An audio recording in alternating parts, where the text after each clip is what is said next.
Hi guys, welcome back to the channel. Today I've got 3 replays in the Swedish Tier 8 Premium Medium Tank, the Primo Victoria.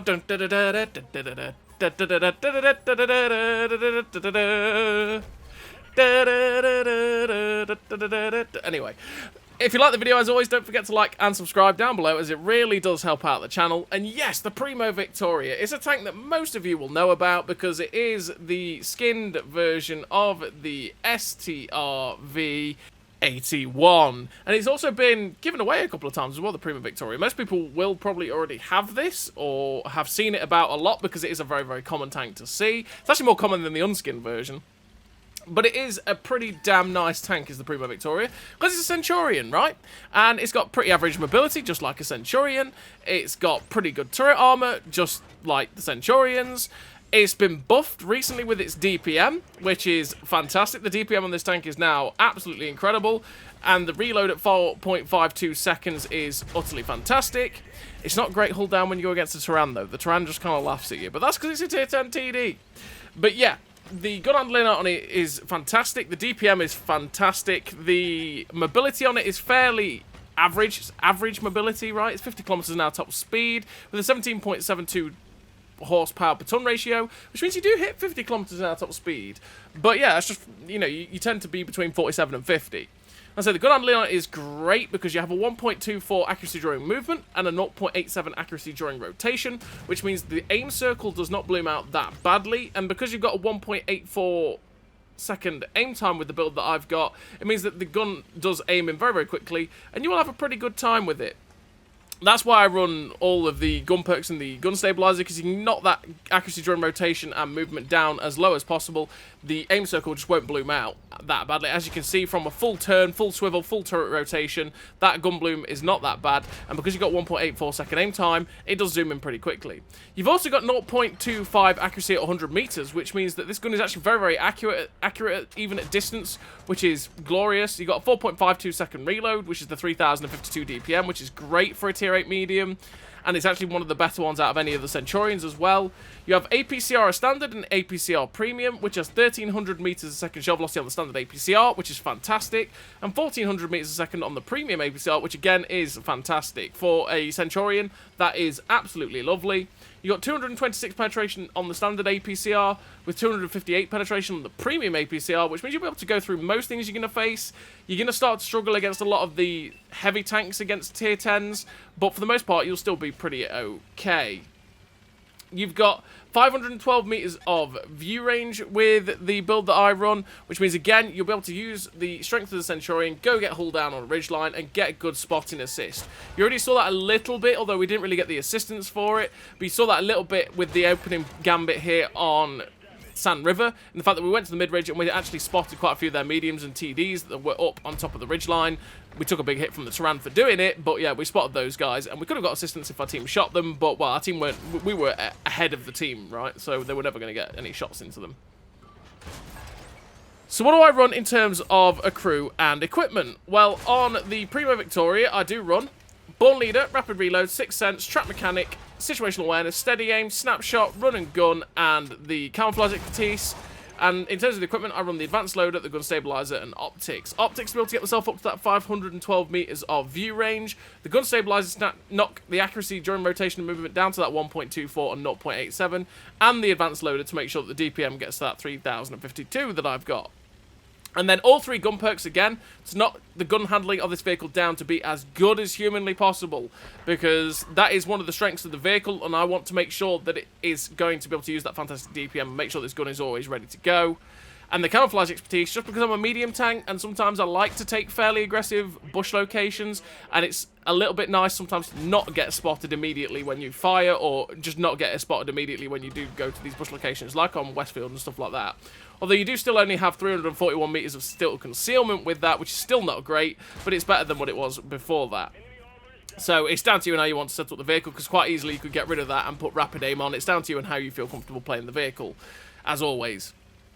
So this first game here on Sand River is against tier 10s. We've managed to get 2.4k damage so far with 811 assistance. There's 6 tanks left on the enemy team, and we know where pretty much most of them are. They are on the ridge lines directly in front of us, so we're going to go get hull down here on the little sand dune, which is always a good position to take on Sand River when you've progressed to this point where you know there's not really anything in the base, and we know where most of them are on those ridge lines, because you can go get hull down, give them only your turret armor, and then start to farm them if you keep spotting them.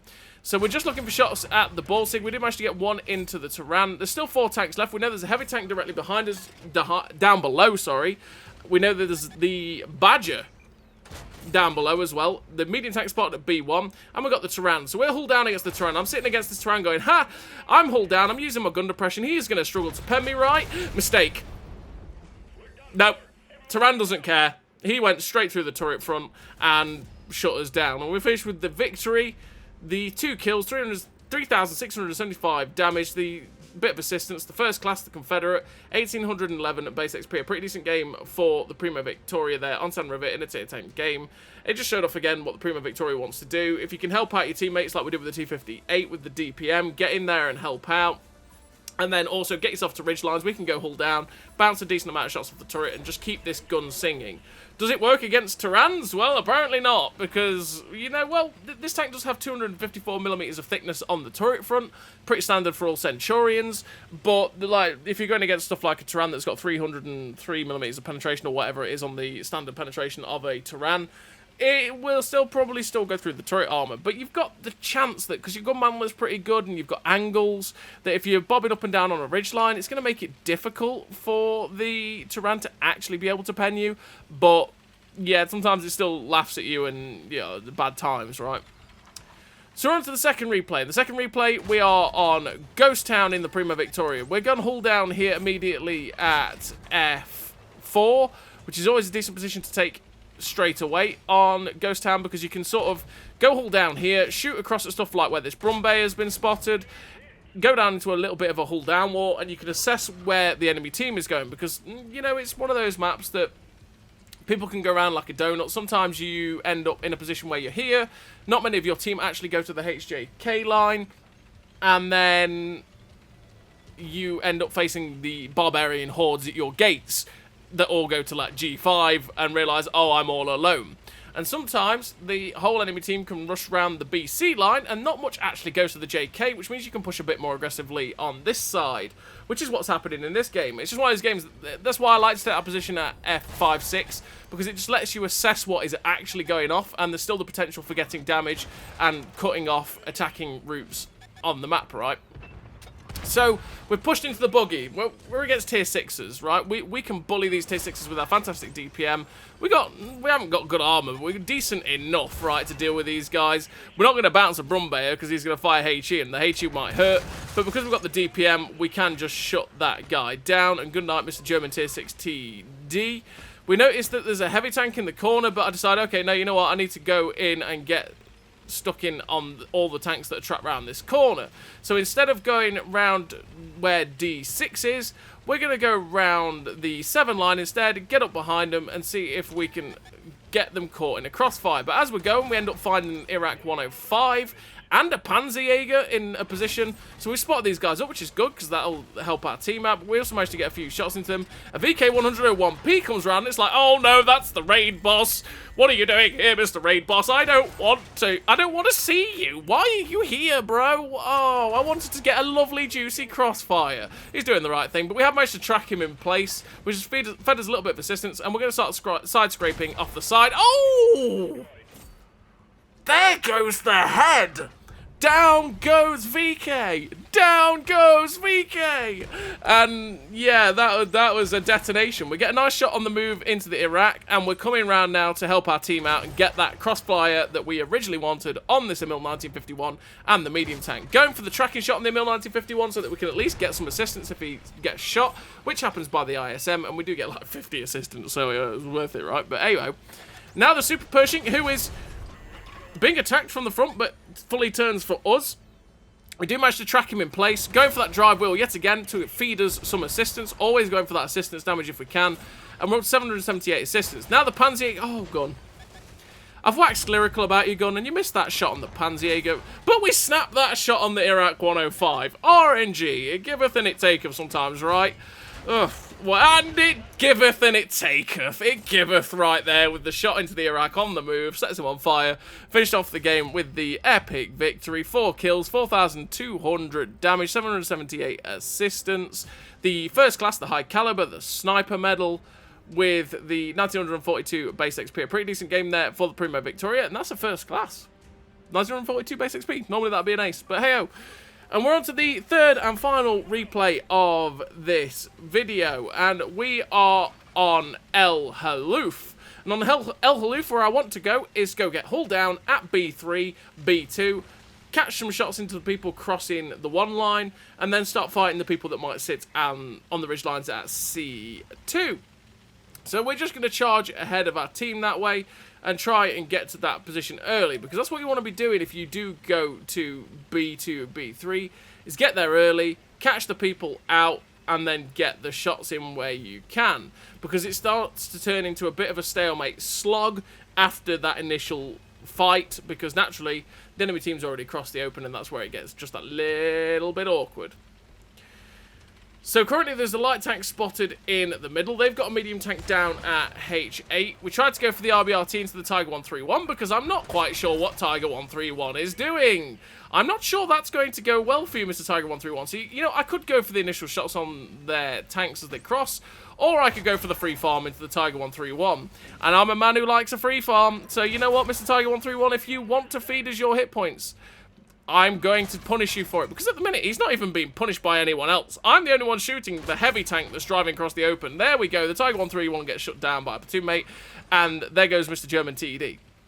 We're up to 1126 damage with 124 assistance, and our team has pushed aggressively in this top 1, 2, 3 ABC corner.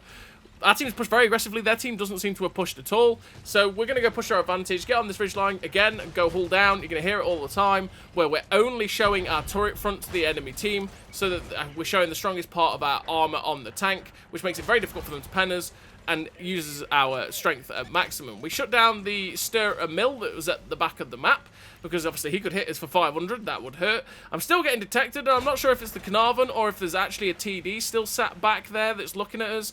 And I don't really want to be taking the hit from something big that might be camping at the back, and I don't want to. He could be up there in the bushes, because you can climb some of these hills. I'm not sure where he is, but there's no harm in just firing a few blind fires and being cautious, because if we just attack the Carnarvon, there's every chance that we could have attacked him. There's still a lot of their team left alive, right? There's every chance we could have attacked him and then just been shot by about 3 tanks from the back, lost all of our hit points, and been like, oh. So we've come around to the Carnarvon, he gets shut down, and there we go. We end up finding the TD. It's a HMH ISU 130 in the middle of the slope, which is absolutely a position for a HMH ISU. What is going on in this game? What are these positions? So he is still spotted. He's clearly not got any view range, because he's not found us. We're firing at this guy and we're not being seen by him. He should have probably spotted us, but clearly hasn't got code optics or situational awareness, etc. That's why it's always good to kit out for view range, because he probably would have seen us if he did.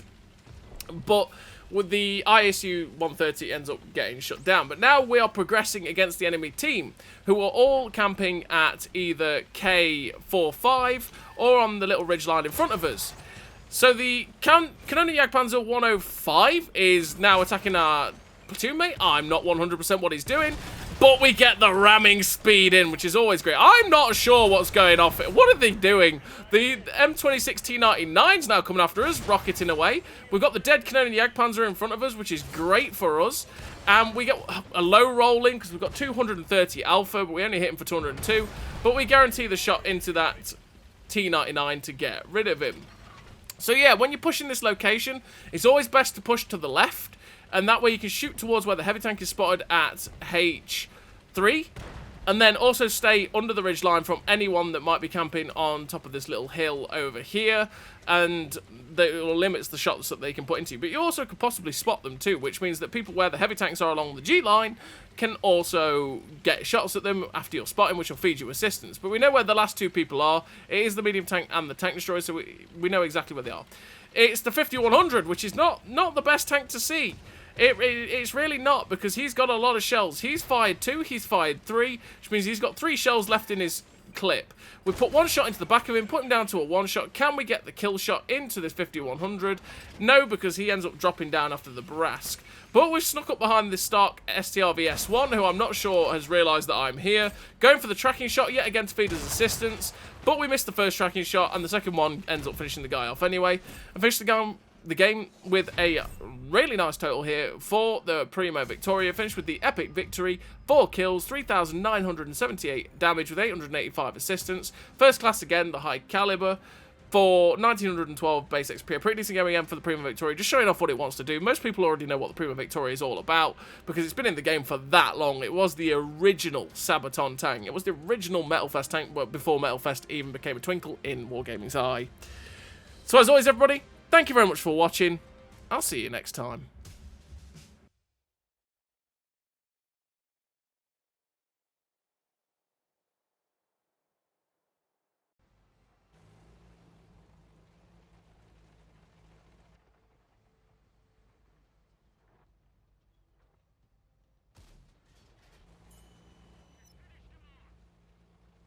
A great success!